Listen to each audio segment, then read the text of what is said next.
Ya, bismillah, assalamualaikum warahmatullahi wabarakatuh. Di sini Ustazah akan menerangkan tentang kinematika gerak lurus. Bicara tentang gerak, maka kapan sih benda itu dikatakan bergerak? Benda dikatakan bergerak apabila berubah kedudukannya terhadap titik acuan tertentu. Misalnya, ada dua orang, yang satu ada di dalam bus dan yang satu ada di terminal. Kemudian bus itu bergerak. Apabila titik acuannya adalah orang yang ada di terminal, maka bus itu dikatakan bergerak atau orang tersebut, orang yang ada di dalam bus itu bergerak. Tapi ketika titik acuannya adalah orang yang ada di dalam bus, maka bus itu dikatakan diam atau tidak bergerak karena titik acuannya ada di dalam bus, seperti itu. Jadi benda dikatakan bergerak tergantung dari kedudukannya, tergantung dari titik acuannya, titik acuan mana dia bergerak, seperti itu. Nah, berdasarkan lintasan itu sendiri, gerak dibedakan menjadi 3, yaitu ada gerak lurus, gerak melingkar, dan gerak parabola. Gerak lurus adalah gerak yang lintasannya lurus. Gerak melingkar adalah gerak yang lintasannya lingkaran. Parabola, gerak yang lintasannya parabola, seperti itu. Nah, sekarang kita akan belajar tentang jarak dan perpindahan. Apa sih perbedaan dari jarak dan perpindahan? Misalnya seperti ini, ada orang di titik B, kemudian dia gerak ke titik C, kemudian bergerak lagi ke titik A. Maka yang disebut dengan jarak itu mana? Yaitu mana? Jarak yaitu panjang lintasan dari B ke C ditambah dari C ke A. Jadi seluruh lintasan itu disebut jarak. Paham? Contohnya, B gerak ke C, misalnya 5 satuan, 5 langkah. Kemudian dari C ke A, 8 langkah. Berarti 5 ditambah 8 alias 13 satuan. Sedangkan perpindahan itu adalah posisi akhir dikurangi posisi awal. Posisi akhirnya mana? Titik A.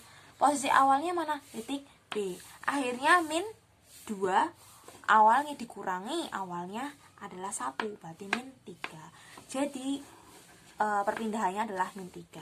Nah, dari uraian tersebut dapat disimpulkan bahwasanya jarak adalah panjang lintasan yang dilalui oleh suatu benda yang bergerak dari suatu titik acuan ke titik akhir. Jarak ini merupakan besaran skalar, makanya tidak memperhatikan arahnya, mau ke kanan apa kiri nggak memperhatikan, yang penting jumlah lintasannya berapa, ya udah itu berarti jarak. Sedangkan perpindahan itu adalah perubahan posisi suatu benda yang ditentukan oleh posisi awal dan posisi akhir. Jadi rumusnya adalah jarak di titik akhir dikurangi jarak di titik awal.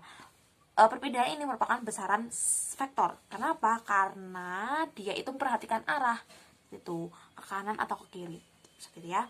Dan rumusnya adalah R, perpindahan disimbolkan dengan delta R, sedangkan jarak itu disimbolkan dengan S. Delta R sama dengan R akhir dikurangi R awal, seperti itu. Oke, selanjutnya saya akan memberikan contoh halaman 47. Sudah bacakan? Sebuah mobil bergerak 8 km ke arah utara, kemudian bergerak lagi ke arah timur sejauh 6 km. Tentukan A, jarak tempuh dan perpindahan mobil, yang B, arah perpindahan. Oke, kita lihat.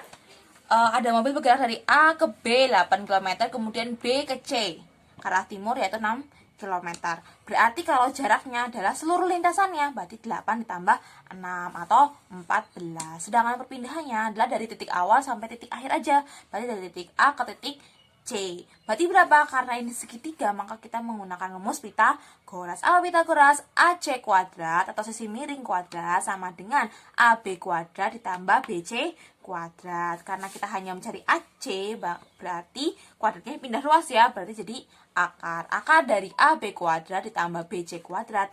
AB kuadrat sama dengan 8 kuadrat ditambah BC kuadrat sama dengan 6 kuadrat.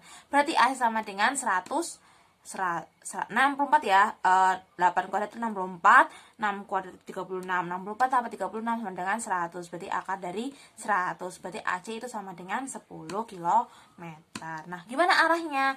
Oke, arahnya kita detailnya di sini ya, tetanya di sini. Karena kita tahu samping kemudian depan, maka kita akan mencari menggunakan tan theta. Tan apa? Tan D depan per samping. Depannya berapa? 6, sampingnya 8, berarti 6 per 8 sama dengan 3 per 4, atau tetanya sama dengan 37 terhadap mana? Arah utara, seperti itu ya. Oke, selanjutnya kita akan mengetahui atau kita akan belajar tentang kecepatan dan kelajuan. Nah, apa sih yang disebut dengan kelajuan? Dan perbedaan dengan kecepatan itu apa? Oke, kelajuan adalah perbandingan antara jarak yang ditempuh dengan waktu yang ditempuh, seperti itu ya. Sedangkan kecepatan itu sama dengan perbandingan antara perpindahan dengan waktu yang ditempuh. Karena dia perpindahan, maka dia besaran vektor, mengetahui arahnya diperhatikan, seperti itu. Arah dan diperhatikan. Sedangkan jarak itu besaran skalar. Kenapa? Karena kelajuan itu besaran skalar karena dia menggunakan jarak, di mana jarak hanya mengetahui hanya mementingkan nilainya saja, makanya disebut besaran vektor. Oke, sekarang kita masuk ke kelajuan rata-rata dan kecepatan rata-rata. Apa yang disebut kelajuan? Tadi, kelajuan adalah perbandingan antara jarak total yang ditempuh dengan waktu. Maka rumusnya apa? S per T. Jarak tadi S, T itu sama dengan waktu. Karena kelajuan itu merupakan besaran skalar ya, makanya ada tulisan seperti ini. Ada kurungnya. Kemudian untuk kecepatan rata-rata itu perbandingan antara perpindahan dengan waktu yang ditempuh. Perpindahan tadi apa? Delta R, waktu yang ditempuh delta T. Makanya R2 dikurangi R1 sama per T2 dikurangi T1. Ini adalah rumus dari kecepatan, dimana V itu kecepatan ya, R itu perpindahan, dan T adalah waktu. Oke, selanjutnya Ustazah akan memberikan contoh soal halaman 49. Ustazah bacakan. Seorang pembalap sepeda memacu sepedanya ke barat, menempuh jarak 40 km selama 40 menit. Kemudian belok ke selatan menempuh jarak 30 km selama 20 menit. Tentukan A. Kelajuan rata-rata sepeda, B. Kecepatan rata-ratanya. Oke, kita lihat sepeda tadi bergerak ke arah barat 40 km 40 menit, kemudian ke arah selatan 30 km selama 20 menit. Oke, kita cari kelajuannya. Kelajuan rata-rata tadi apa? Jarak tempuh per total waktu. Jarak tempuhnya berapa? Berarti 40 ditambah 30 alias 70. Kemudian waktunya 40 menit ditambah 20 menit berarti sama dengan 60, berarti 70 per 60 km per menit.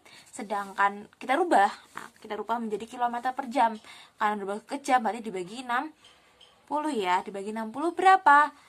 70 km per jam. Kemudian kalau kecepatan rata-rata berarti dia pakainya perpindahan per waktu. Perpindahannya berapa?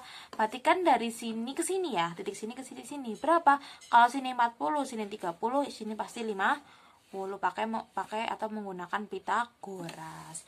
50 dibagi waktunya 40 ditambah 20 sama dengan 60, masih kilometer per menit. Kita rubah ke jam jadi kilometer per jam dibagi 60 dibagi 60 berarti 50 km per jam gitu. Selanjutnya kita akan belajar tentang percepatan rata-rata dan percepatan sesaat.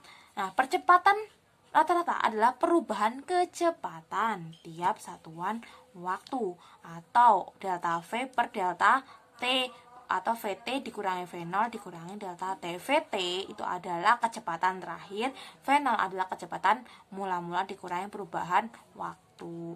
Nah, percepatan itu kalau bernilai positif, hasilnya positif maka dia dipercepat. Kalau hasilnya negatif maka dia akan diperlambat. Oke, itu di percepatan. Sekarang perlajuan. Bedanya apa? Kalau perlajuan maka perubahan kelajuan tiap satuan waktu. Nah, sekarang perlajuan sesaat dan percepatan sesaat. Perlajuan sesaat adalah perubahan kelajuan selang waktu sangat kecil karena cuma sesaat, maka selang waktu yang sangat kecil. Sedangkan percepatan sesaat merupakan perubahan kecepatan setiap selang waktu yang sangat kecil. Rumusnya A sama dengan limit delta T mendekati 0, delta V per delta T sama dengan dV per dt. Seperti